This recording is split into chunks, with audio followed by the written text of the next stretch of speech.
NEET री exam को लेकर एक बड़ा विवाद सामने आया है, जिसमें नागपुर के एक छात्र को नेशनल टेस्टिंग एजेंसी यानी कि एनटीए की तरफ से परीक्षा केंद्र अबू धाबी में आवंटित कर दिया गया। छात्र के पास पासपोर्ट नहीं होने और विदेश जाने के साधन न होने के कारण यह मामला गंभीर बन गया है। छात्र के परिवार का कहना है कि उन्होंने नागपुर, वर्धा और भंडारा जैसे नज़दीकी परीक्षा केंद्रों का विकल्प दिया था, लेकिन एडमिट कार्ड में अबू धाबी सेंटर मिलने के बाद वो हैरान रह गए। छात्र के पास ना तो पासपोर्ट है और ना ही परिवार के पास विदेश भेजने के लिए आर्थिक संसाधन है। इस मामले पर लोकसभा में नेता प्रतिपक्ष राहुल गांधी ने प्रतिक्रिया देते हुए कहा कि यह घटना परीक्षा प्रणाली की गंभीर खामियों को उजागर करती है।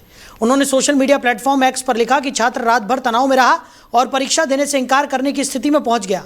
राहुल गांधी ने सवाल उठाया कि ऐसी स्थिति कैसे उत्पन्न हो सकती है जहां एक छात्र को अपने ही देश में परीक्षा केंद्र न मिले।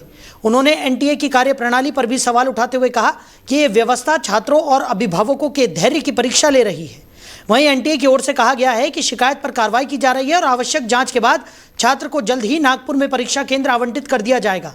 मामले की जांच लगातार जारी है। री एग्जाम को लेकर एक और बड़ी खामी सामने आई है, जिसके बाद एनटीए की कार्यप्रणाली पर सवालिया निशान उठते हुए नजर आ रहे हैं।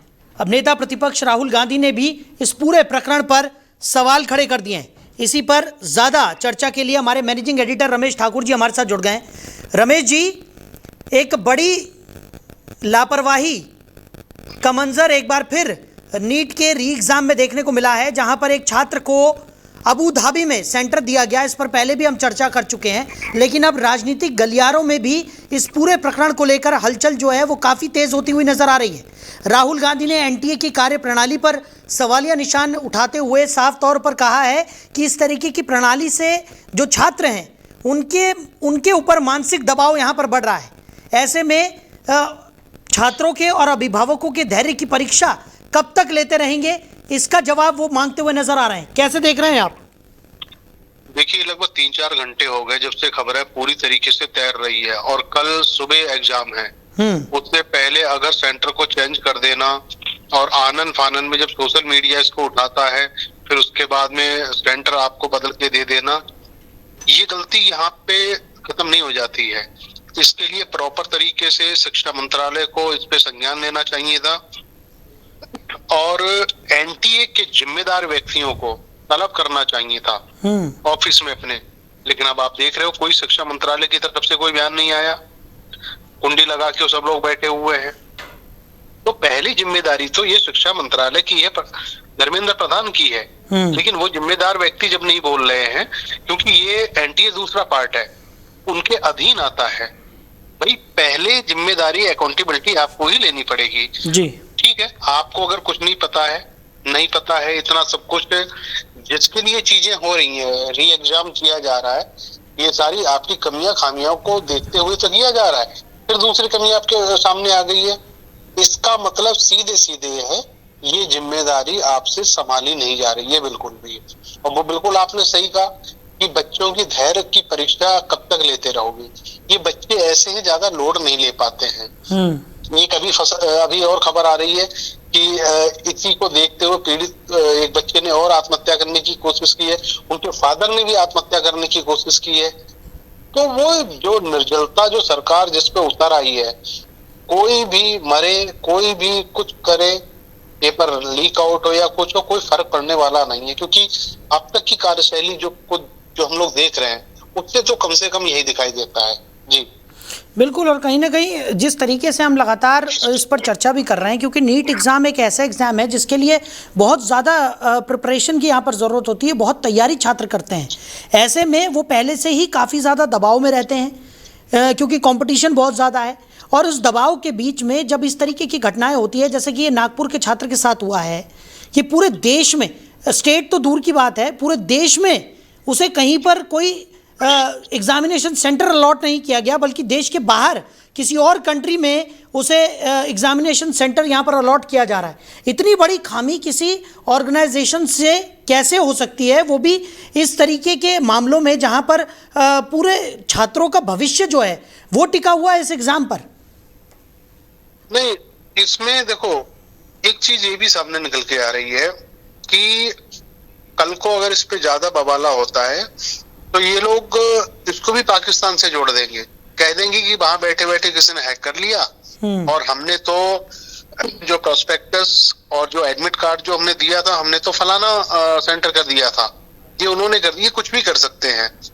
और दूसरी बात ये है, जिस जिम्मेदारी की हम लोग बात कर रहे हैं वो जिम्मेदारी अब कोई निभाने को तैयार नहीं है, पहली बात तो ये। और दूसरा ये कि ये मामला सामने उजागर हो गया, जिसपे हम लोग चर्चा कर रहे हैं, मीडिया में आ गई। अब सोचो थोड़ा सा, इसके पैरेलल इतने ऐसे मामले होंगे जो सामने नहीं आ पा रहे हैं, जो रिपोर्टेड नहीं हुए हैं। तो बहुत सारी इस तरह की खामियां हैं।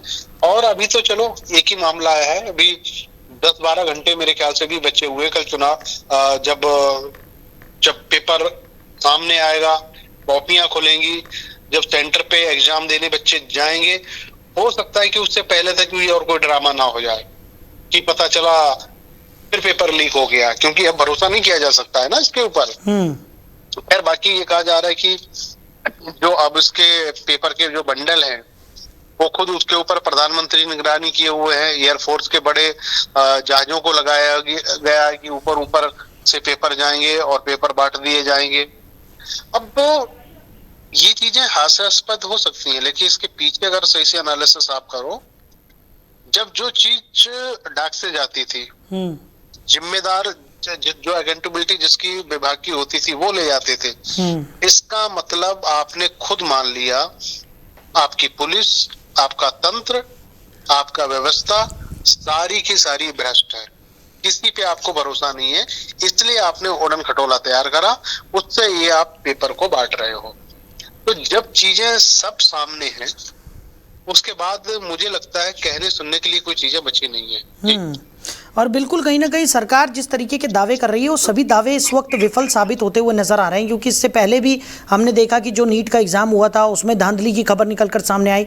उसके बाद कहा गया कि प्रधानमंत्री खुद इसकी मॉनिटरिंग कर रहे हैं। जिस तरीके से टेलीग्राम को भी बंद करने की यहाँ पर स्थायी रूप से बात निकलकर सामने आई, कोर्ट ने आदेश भी दिया कि ठीक है, अगर टेलीग्राम जैसी ऐप से अगर इस तरीके की धांधली हो रही है तो उस पर भी अस्थायी बैन लगाया जा सकता है। लेकिन इन तमाम कदमों के बावजूद इस तरीके की लापरवाही का क्या समाधान है, ये नहीं समझ में आ रहा है। नेता प्रतिपक्ष होने के नाते राहुल गांधी ने भी एक बड़ा सवाल यहां पर खड़ा कर दिया है। सरकार इस वक्त कटघरे में खड़ी है और कटघरे में उन सिर्फ ये नहीं कि विपक्षी दलों के सामने, बल्कि छात्रों और उन अभिभावकों के सामने जो पूरे साल मेहनत करते हैं अपने बच्चों के लिए, जो छात्र मेहनत करते हैं अपने भविष्य के लिए, और उसके बावजूद इस तरीके की लापरवाही के चलते उनका जो एग्जाम है वो ठीक तरीके से कंडक्ट नहीं हो पाता। देखिए, सरकार पे भरोसा किया जा सकता है, प्रधानमंत्री जी के ऊपर भी आप भरोसा कर सकते हो, लेकिन उनको नहीं पता है कि नीचे की व्यवस्था कितनी चरमरा गई है। अब वो अपने विभाग को देख के सारे विभाग में आके थोड़ी वो चाबुक चलाएंगे कहाँ क्या हो रहा है क्या नहीं हो रहा है, लेकिन उनको तो सिर्फ जो रिपोर्ट करेगा वही पता चलेगा। लेकिन हर विभाग में जिस तरीके से पर्दे के पीछे जो धांधलियां हो रही हैं, जो नाकामियां हो रही हैं, मतलब वो आप उंगली पे नहीं गिन सकते हो, अनगिनत असंख्य वो चीजें होती जा रही हैं। अब राहुल गांधी जो भी मुद्दे उठा रहे हैं वो लॉजिक तरीके से मुद्दे उठा रहे हैं, लेकिन सरकार इस समय अपने बचाव पे लगी हुई है, पूरी चीजों को काउंटर करने पे लगी हुई है, ना कि व्यवस्था को सुधारने के लिए मंथन, मीटिंग्स, सरकार से जुड़े हुए या फिर एनटीए से जुड़े हुए उन लोगों को बुलाया जा रहा है। मेरे समझ में ये नहीं आ रहा है कि एनटीए को क्यों बचाया जा रहा है, एनटीए के चेयरमैन को क्यों बचाया जा रहा है, और उनकी कार्यशैली पे कोई सवालिया निशान सरकार की तरफ से क्यों नहीं लगाया जा रहा है। ये बड़ा सवाल मुझे लगता है इस समय उठ गया है। अब और रही बात एनटीए में बच्चे जो बैठते हैं उनकी कितनी उम्र होती है, 16 या 17 साल। अब बहुत बालक वो नहीं समझ पाएगा, एक बार उसको चोट लगी उसकी मेहनत पे, ऐसा तो नहीं उसका दिमाग बहुत परिपक्व है, ये सोचेगा चलो ठीक है इस बार हुआ तो अगली बार देखेंगे। नहीं, अगर छोटे बच्चों पे अगर कोई गलती हो जाती तो गलत कदम उठाने के लिए तुरंत तैयार हो जाता है, और जिसका उदाहरण रिजल्ट हम देख भी रहे हैं। कितने बच्चों ने आत्महत्या जैसे कदम उठाए, लखीमपुर से लेके, नागपुर से लेके, देहरादून से लेके दिल्ली से, कहाँ कहाँ नहीं ये सब चीजें निकल के आई हैं। लेकिन फिर भी सरकार इतनी निर्जल हो चुकी है सरकार, उसके बावजूद भी बच्चे आत्महत्या कर रहे हैं, फिर भी किसी तरीके की कोई उनके ऊपर चिंता वाली कोई बात नहीं है। अब बताइएगा, अगर ये चीजें विदेशों में जब जाएंगी और जो लोग बाहर वाले देखेंगे, बताओ इंडिया में पेपर हो रहा है, सेंटर भेज दिया आपने अबू धाबी में। मतलब हास्यास्पद स्थिति इन्होंने ऐसी बना दी है। फिर वही हो गया ना, यही जो समिट हमारे यहाँ हुआ था, है उनके गधे घोड़े को हमने खुद अपने बता दिया कि हमारे हैं, जबकि निर्माण कहाँ हुआ था, बाहर से हुआ था। तब भी ऐसे इतना होने के बावजूद भी अगर सामने नहीं आती है तो बेशर्मों के लिए क्या ही बात की जाए। जी चलिए रमेश जी, हमारे साथ जुड़ने के लिए और इस तमाम चर्चा के लिए आपका बहुत शुक्रिया। तो एनटीए की कार्य प्रणाली एक बार फिर सवालों के घेरे में है। एक छात्र जो कि नागपुर का रहने वाला था, उसे परीक्षा सेंटर के रूप में अबू धाबी का सेंटर दे दिया गया, जिसके बाद से अब यह मामला गर्मा गया है और राजनीतिक गलियारों तक पहुंच गया है। नेता प्रतिपक्ष राहुल गांधी ने भी एनटीए की कार्यप्रणाली पर सवाल खड़े किए हैं।